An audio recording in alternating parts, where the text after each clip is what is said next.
शब्द ही समझ सुधारत नहीं, शब्दों को समझ करके सुधारते नहीं। आंधर भय योग की फूटी।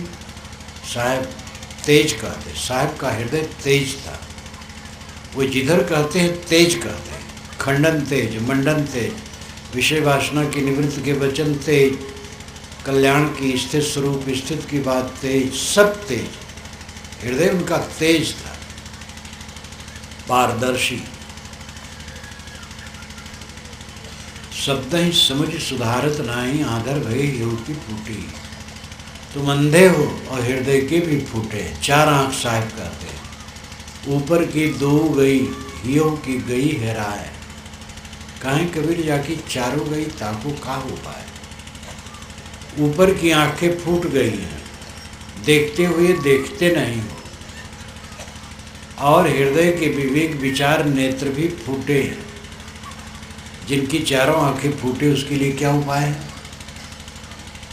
गलत करने का परिणाम गलत होता है, दुनिया में देख रहे हो। अपने विवेक विचार भी बता रहे हैं, फिर भी नहीं सुधारते हो। आंधर भय योग की फूटी। पानी माही पाषाण की रेखा ठोकत उठे बबू का। पानी में पाषाण का टुकड़ा है, रेखा का अर्थ यहाँ टुकड़ा है। बृहद हिंदी कोशकार ने रेखा जब लिखा तो उसका अर्थ टुकड़ा बताया, और कबीर साहब की इस पंक्ति का उदाहरण दिया। पानी माही पाषाण की रेखा। पाषाण की रेखा का मतलब पाषाण का टुकड़ा, पत्थर का टुकड़ा। पानी में पत्थर का टुकड़ा पड़ा है, हजारों वर्षों से पड़ा है। निकाल करके बाहर रखा गया और उस पर उसको ठोका गया तो आग उगलने लगा। हजारों वर्षों से वो पानी में पड़ा है, लेकिन बाहर रख करके जब उस पर ठोकर मारा गया तो आग उगलने लगा। कोई नरमी उसमें नहीं, कोई शीतलता नहीं। जीवन भर भक्ति ज्ञान विचार वैराग की बात कहते सुनते बीत गए, और थोड़े प्रतिकूल होने पर भभक उठते हो, होश हवास में नहीं रहते हो। क्या कहना चाहिए क्या नहीं कहना चाहिए, ठोकत उठे प्रभु का। सहस गड़ा नित ढल जल ढारे, फिर सूखी का सूखा। एक पत्थर सामने मकान के दरवाजे पर रखा है, रोज सुबह उठ करके 1000 घड़ा पानी उसमें डालते रहो, लेकिन वो सूखा का सूखा रहे। चाहे जितना पानी डालो वो सूखा और कठोर ही रहे। हमारी दशा यही तो नहीं है। साहब का कितना बड़ा व्यंग है। रघुपत साहब फिराक महाकवि हुए हैं उर्दू के। जवाहर गांधी के समय में थे, उनके साथ भी थे। प्रयाग विश्वविद्यालय में बहुत प्रसिद्ध थे, प्रसिद्ध तो पूरे भारत में है। उन्होंने कहा है, लिखा है कि कबीर चुटकी काटने में माहिर हैं। वे हमें चुटकी काटते हैं, व्यंग करते हैं, तीखे वचन कहते हैं, हमें जगाते हैं। कबीर के सर से पैर तक आंखें ही आंखें थी। ये लाक्षणिक है, मतलब जागरूक, सावधान, सब तरफ से सावधान। उनकी पूरी वाणी दहकती आग है, कहीं कूड़ा कचरा रखने की गुंजाइश नहीं। लोग कहते कबीर अनपढ़ हैं। ऐसे अनपढ़ ही भले हैं जिनकी वाणी में झूठ नहीं है, यथार्थ है। मान पाओ मानो, न मानो न मानो, आपका विचार है। लेकिन उन्होंने सत्य कहा, कहीं झूठ की बात नहीं, लल्लो चप्पो की बात नहीं, धर्म के नाम पर आडंबर नहीं, बिल्कुल आडंबर का खंडन, केवल सत्य वचन। इलाहाबाद में एक ब्राह्मण ब्राह्मणी बूढ़े रहें तो बीजक व्याख्या दोनों खंडों रखे रहें, पढ़ाएं, तो मुझसे मिलने आओ हैं। तो जो ब्राह्मण देवता रहे सरल सीधे रहे, वो बैठे रहे। ब्राह्मणी वो तेज रहे।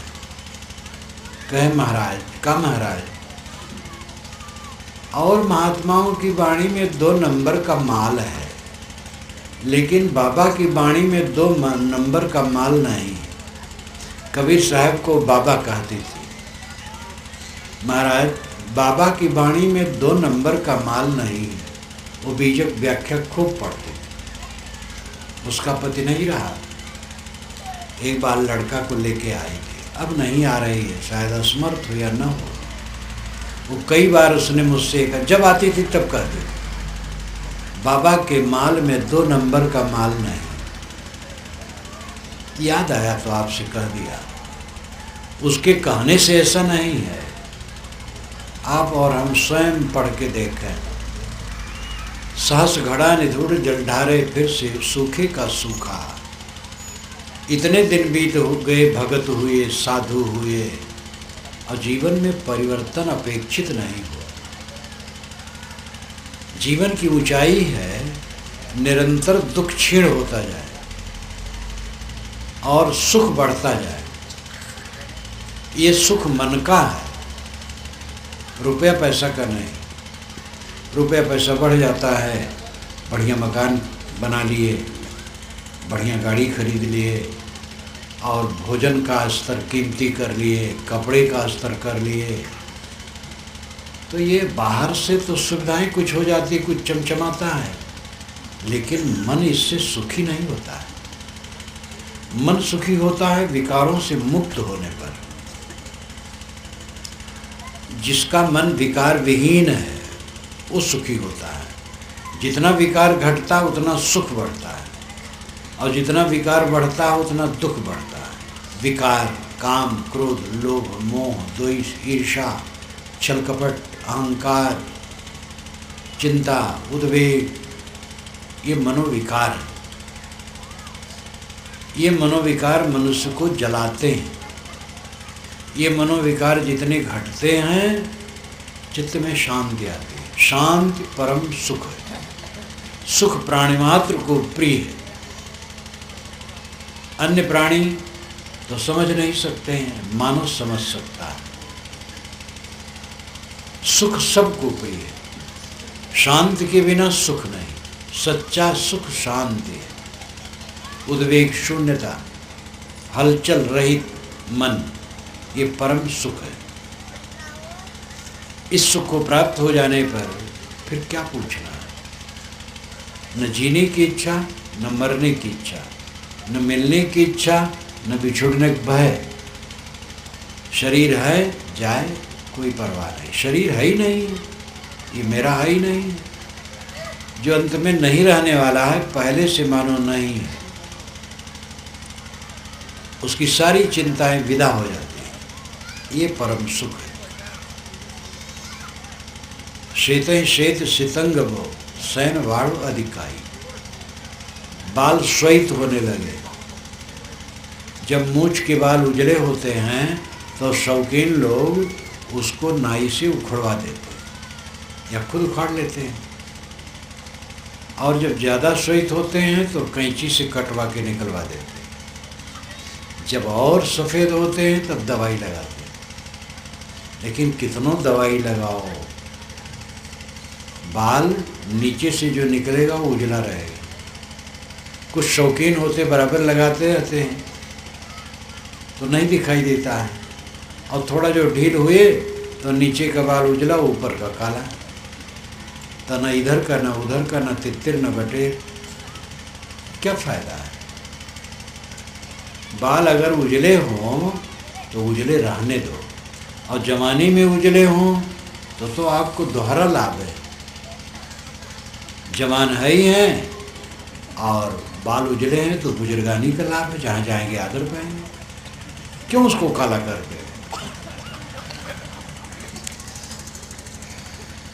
सेतहि सेत सितंग भो। बाल उजले होते होते बुढ़ा गए।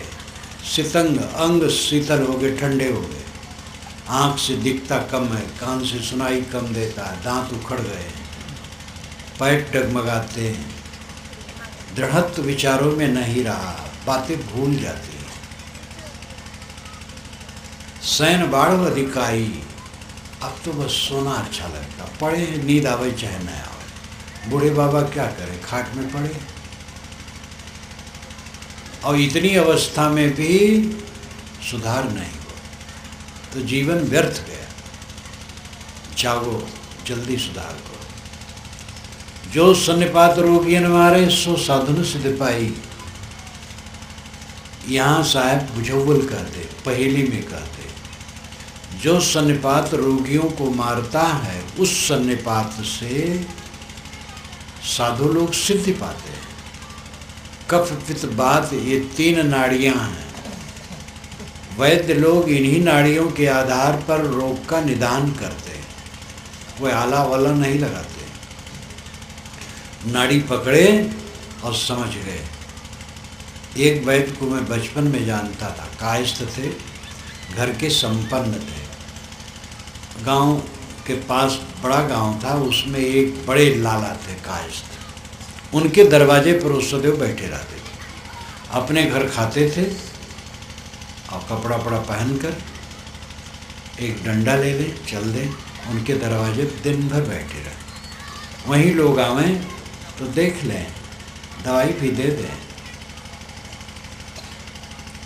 इतने अनुभवी थे कि हाथ में नाड़ी लेते ही रोग बता देते थे। तो वैद्य लोग नाड़ियों को देख करके रोग का निदान करते हैं। कफ पित्त वात ये 3 नाड़ियाँ, और तीनों नाड़ियाँ जब एक साथ चलती हैं तो सन्निपात हो जाता है। ये मैंने सुना है उन्हीं लोगों से, मुझे अनुभव नहीं। सन्निपात में आदमी बकने लगता है, बुखार रहता है, बकने लगता है, अस्त व्यस्त हो जाता है। मानसिक सन्निपात के कारण काम क्रोध लोभ है। ये 3 नरक के द्वार कहें, काम क्रोध और लोभ। काम बीच में है, क्रोध लोभ इसके चारों तरफ घूमते हैं। क्रोध लोभ अपने में कुछ नहीं। काम जब सफल होता है तो लोभ बढ़ता है, और काम जब विफल होता है तो क्रोध बढ़ता है। इसलिए काम का ही दबा रूप क्रोध और लोभ है। ध्यान दीजिए, काम यानी कामना, कामना मन में हुई और कामना पूरी हो गई तो लोभ बढ़ा।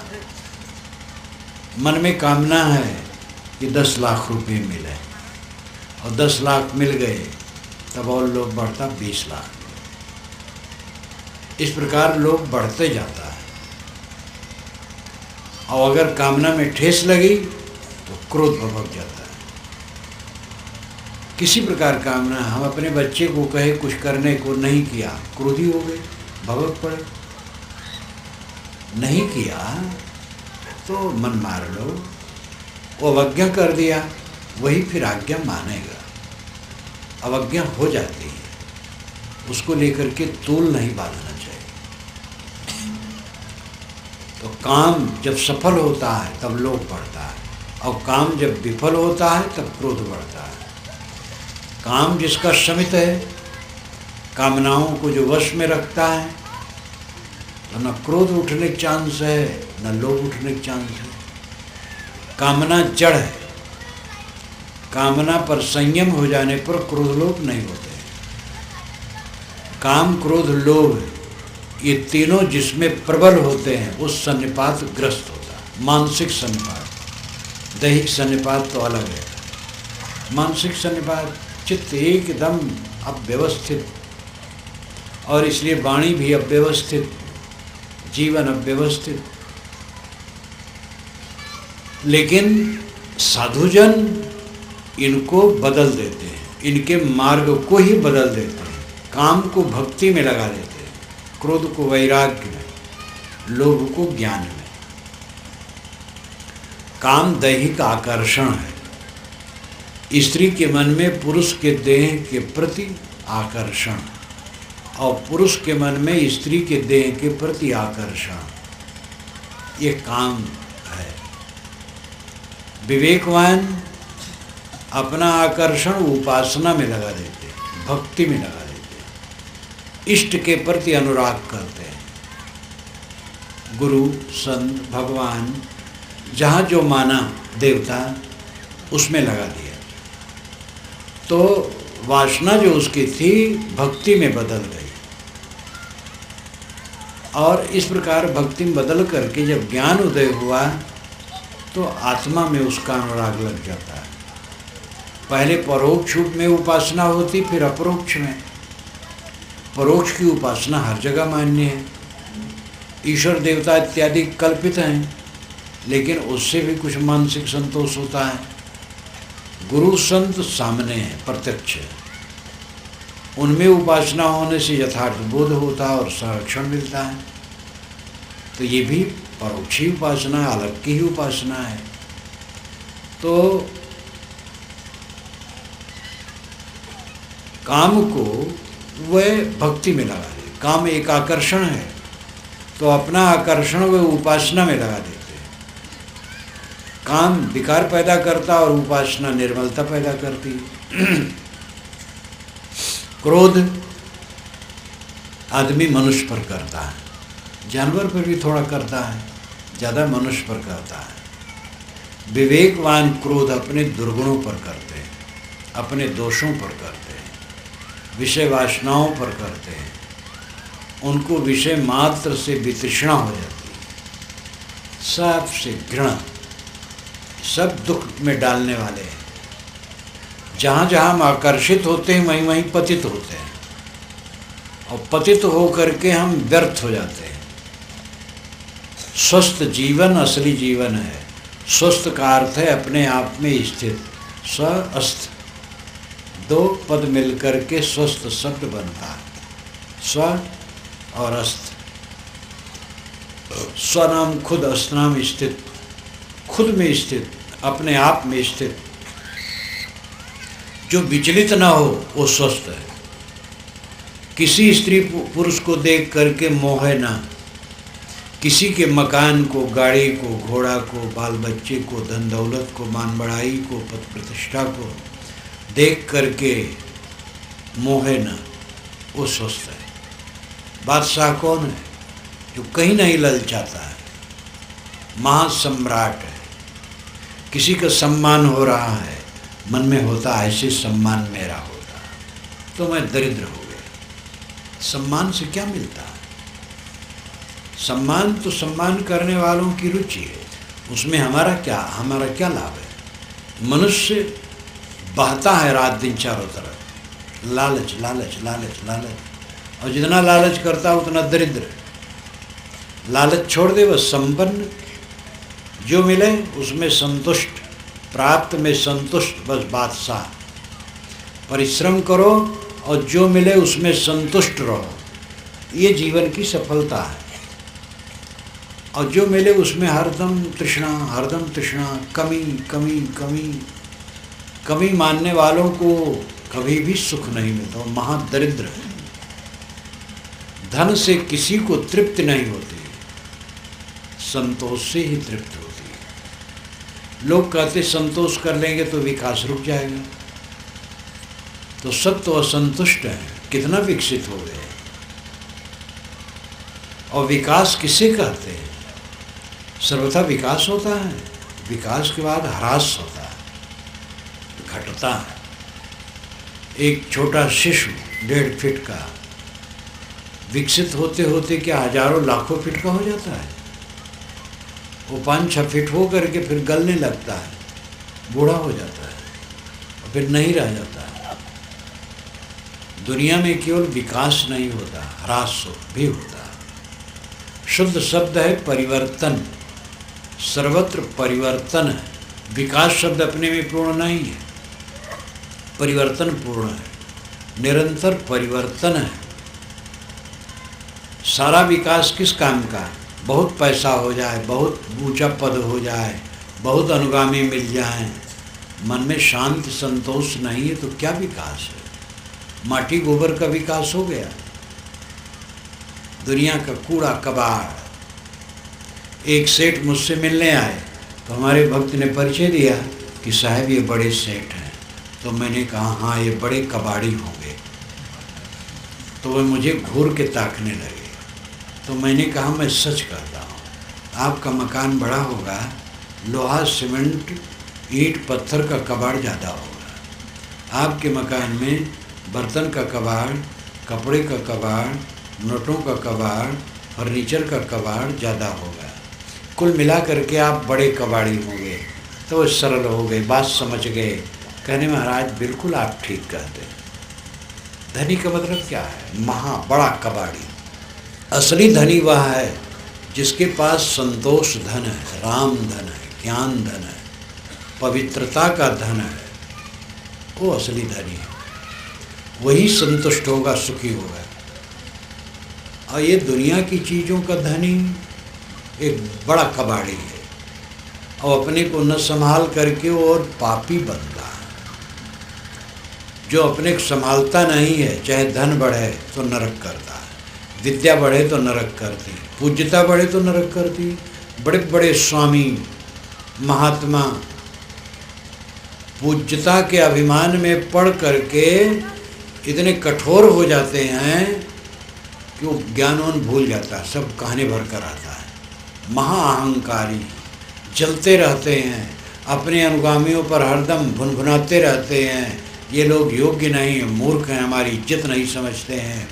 ऐसे पंडाल बनाना चाहिए, ऐसे हमारे लिए प्रबंध होना चाहिए, ऐसे मुझे बैठाना चाहिए। दोनों तरफ एक एक तलवार लेकर के खड़े रहें, स्वामी जी के दोनों तरफ रोब से रखें और गद्दी के ऊपर गद्दी, उसके ऊपर गद्दी, कई गद्दियाँ लगाएं। और हमारे पास कोई यहाँ पर बैठे ना, हम अकेले बैठे रहें।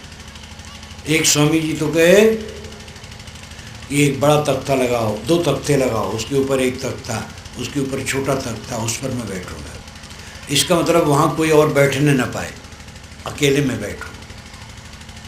और इसमें कोई थोड़ा फर्क कर दे तो गर्म, तुरंत वो चल देते थे। एक जगह वो कार से पहुँचे तो कार पंडाल के पास, दरवाजे के पास रुकाए और वहीं झांके। ड्राइवर से कहे चलो, उतरे नहीं, वो चले गए। भीड़ बैठी थी उनके लिए, चले गए, क्योंकि उनको लगा नहीं कि ये ठीक ठाक है, उनकी इज्जत के अनुसार नहीं था। ये सब क्या है? ज्ञान क्या है? कुछ नहीं। अरे उनको आकर के सबके बीच में बैठ करके कुछ बात कहना चाहिए। न गद्दी लगी हो, ज़मीन पर बैठ जाएं, ज्ञान की बात कहें बस, और ज्ञान मेरा है। पूजापा बढ़ने पर भी अगर उसमें सावधान न रहे तो नरक है। लोग आरती उतारते हैं, आरती उतारते हैं, उनका मन तो प्रसन्न है, और जिनकी आरती की जाती है वह नरक में है, अहंकारी, जल भुन रहे हैं। तो धन, विद्या, पद, प्रतिष्ठा, स्वामित्व, पूज्यता, कुछ भी हो, जो अनात्म वस्तु है, उनसे हम जुड़ते हैं। और अगर होश हवास खो दिए तो पतन है। इसलिए विवेकवान संबंध को, संपत्ति को विपत्ति मानता है, तो बहुत सावधान रहता है। संबंध भी रखना पड़ता है। देखो हमारा संबंध आप लोगों से है, लेकिन संबंध में हमें सावधान रहना चाहिए, लोभ मोह में न पड़े। संपत्ति आती है, विवेक से खर्च हो, लोभ मोह में न पड़े। पदार्थों का लोभ, प्राणियों का मोह, ये दोनों फिर नरक में ले जाता है।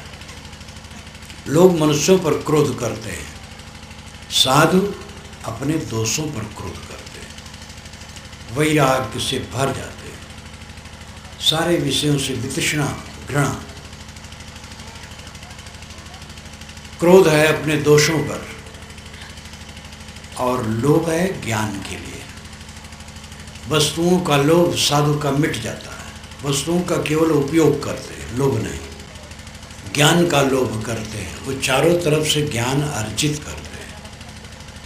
अब ऐसा जो करे वही साधु है, चाहे वो गृहस्थ हो, चाहे विरक्त हो, चाहे स्त्री हो, चाहे पुरुष हो।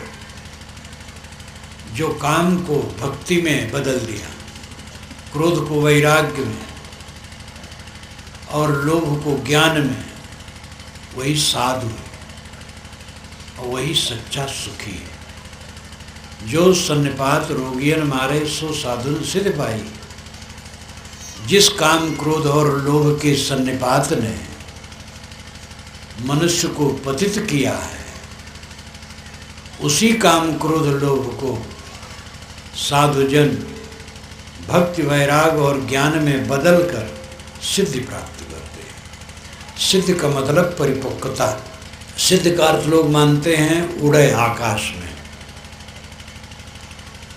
जवान शरीर को बूढ़ा बना दे, बूढ़ा को जवान।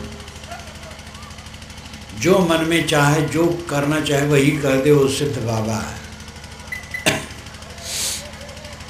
ये सब बकवास है। महात्मा अपने शरीर को बूढ़ा या जवान या दूसरे शरीर को नहीं कर सकते, अन्यथा कोई कुछ नहीं कर सकता है। ये तो मैंने दिन में भी कहा, कल भी कहा था कि 1000 महात्मा और ईश्वर मिलकर के लाल चीटे को काला चीटा नहीं बना सकते, एक धान को गेहूं नहीं बना सकते। जो है सो है। सिद्ध का मतलब चमत्कारिक बात नहीं, सिद्ध का मतलब परिपक्वता। विचार विवेक में सिद्ध, निष्काम अवस्था में सिद्ध, निर्माण अवस्था में सिद्ध, आत्म शांति में सिद्ध, परिपक्व, निर्मल, हरदम मुक्त, जीवन मुक्त, सब समय निष्फिक्र निश्चिंत, चाहे जो सब लोग निंदा करने लगें, गाली देने लग जाएं, सब छीन लें, रोग लग जाए, सम्मान मिल जाए, अपमान मिल जाए, मृत्यु सामने खड़ी हो जाए, सभी अवस्थाओं में निश्चिंत, ये सिद्धि का लक्षण है। दुखहीन जीवन सिद्धि का लक्षण। जो दुखी नहीं होता वो सिद्ध है, जो दुखी होता है वो भटका हुआ है। ज्ञान का मतलब है दुखहीन हो जाना। धन से कोई दुखहीन नहीं होता, सम्मान पूजता प्रतिष्ठा विद्या से कोई दुखहीन नहीं होता, निर्मल मन होने से दुखहीन होता है। जो सन्निपात रोगियन मारे सो साधुन सिद्ध पाई। काम क्रोध लोभ ये 3 के सन्निपात ने लोगों को तकलीफ दिया है। साधु सज्जन इनको भक्ति वैराग ज्ञान में बदलकर परम सुख को प्राप्त करते। शक्ति वही है। इसी देह से चोरी की जा सकती है और इसी देह से दान किया जा सकता है। इसी देह से काम की लंपटता में सड़ा जा सकता है और इसी देह से ब्रह्मचर्य का पालन, संयम का पालन करके सुखी और पवित्र हुआ जा सकता है। इसी जीवन में क्रोध में जल भुन करके जिंदगी बिताई जा सकती है और इसी जीवन में क्षमा समता शील में रह करके सुखी होकर के जीवन बिताया जा सकता है। ज्ञानी के लिए चांद सूरज पृथ्वी नक्षत्र हवाएं तारे ये दूसरे नहीं हो जाते हैं। जीवन मुक्त महात्मा जब जब रहे और हैं तब तक दुनिया वही रही, वही हल्ला गुल्ला, वही कीचड़ पानी, वही दुनिया का राग द्वेष कलह कल्पना, अच्छाई बुराई सब समय रही है। अब उसी में विवेकवान अपना कल्याण कर गए। लोग की कल्पना है कि पहले सब अच्छा था, आज खराब है, आगे और खराब आएगा। ये भूल है, ऐसा कुछ नहीं। अच्छा खराब पहले भी था, आज भी है, आगे भी रहेगा। राम का जमाना बड़ा बढ़िया था कहते हैं। राम जब जंगल गए हैं तो वहाँ हड्डी बहुत देखे, तो ऋषियों से पूछा है हड्डी कैसी है? तो ऋषियों ने कहा राक्षसों ने मनुष्यों ऋषियों को खा करके हड्डी की ढेर लगा दी। आज के ज़माने में कहाँ है कि संतों को खा करके कोई हड्डी ढेर लगाया हो? तो राम का ज़माना अच्छा था कि हमारा? राम के ज़माने में आदमी गुलाम होते थे, गुलामी प्रथा पूरी दुनिया में थी। कर्ज लिया और नहीं दे पाया तो उसको गुलाम बना दिया गया। लड़ाई हुई तो विपक्ष के लोगों को ज़बरदस्ती उठा लाए, उनको गुलाम बना लिया। गुलाम बनाने के अनेक तरीके होते हैं। ज़बरदस्त लोग निर्बलों को गुलाम बना के रखते थे और जानवर की तरह बेचते खरीदते और काम लेते थे। अब्राहम लिंकन अमेरिका का राष्ट्रपति, अभी ज़्यादा दिन नहीं हुआ है, वह महापुरुष शरीर छोड़ा है और कुछ दिन के बाद गांधी जी जन्मे। गरीब घर का बच्चा था। जब अपने मित्र के साथ एक बाजार में गया तो एक ऊंची जगह पर एक आदमी अपनी दासी बेच रहा था, गुलाम स्त्री को। गुलाम स्त्री पुरुष दोनों होते थे। तो ऊंची जगह पर उस स्त्री को खड़ी कर दिया था और उसी पर स्वयं भी रहा है ऊंची जगह पर। तो उसको चलावे, जब कोई खरीदने आए तो उसको चलावे और उसके अंगों को उभाड़े और हाथ से सहलावे कि देखो ये अंग ठीक है, ये अंग ठीक है। जैसे बैल खरीदते बेचते हैं तो चलाते हैं, दिखाते हैं, तैसे वो इस स्त्री को चलावे। अब्राहम लिंकन जोर से भागे, अरे कहीं भागो भागो यहाँ से। वहीं उसने संकल्प किया कि मेरा बस चले तो इस गुलामी प्रथा को मैं बंद करवा दूँ। वो गरीब बच्चा राष्ट्रपति हुआ और गुलामी प्रथा बंद करवाया और उसी में उसकी जान गई। लेकिन वो तो हीरा सोना हो गया। हीरा सोना तो पत्थर है। वो महापुरुष क्या पूछना। संसार के महापुरुष में मैंने अब्राहम लिंकन का भी अब की बार लिखा है। 28 महापुरुष थे हमारी पुस्तक में, संसार के महापुरुष में। अब 30 हो गए। अब्राहम लिंकन एक नए जुड़ गए और चीन के संत लाओ त्से जुड़ गए। तो गुलामी प्रथा थी। स्त्री और पुरुष बेचे खरीदे जाते थे। हमारे पास 100 गुलाम, 50 गुलाम स्त्रियां हैं। उनसे काम लेते हैं, खाना देते हैं जी जिलाने के लिए।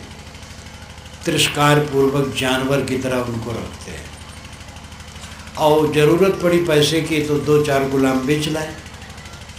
किसी के घर में 2-4 गुलाम हैं।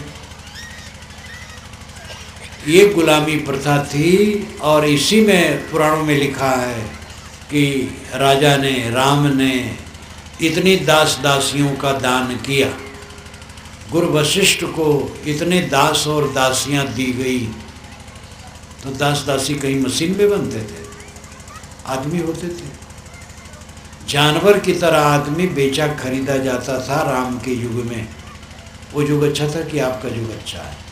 आज ऐसा कोई नहीं कर सकता।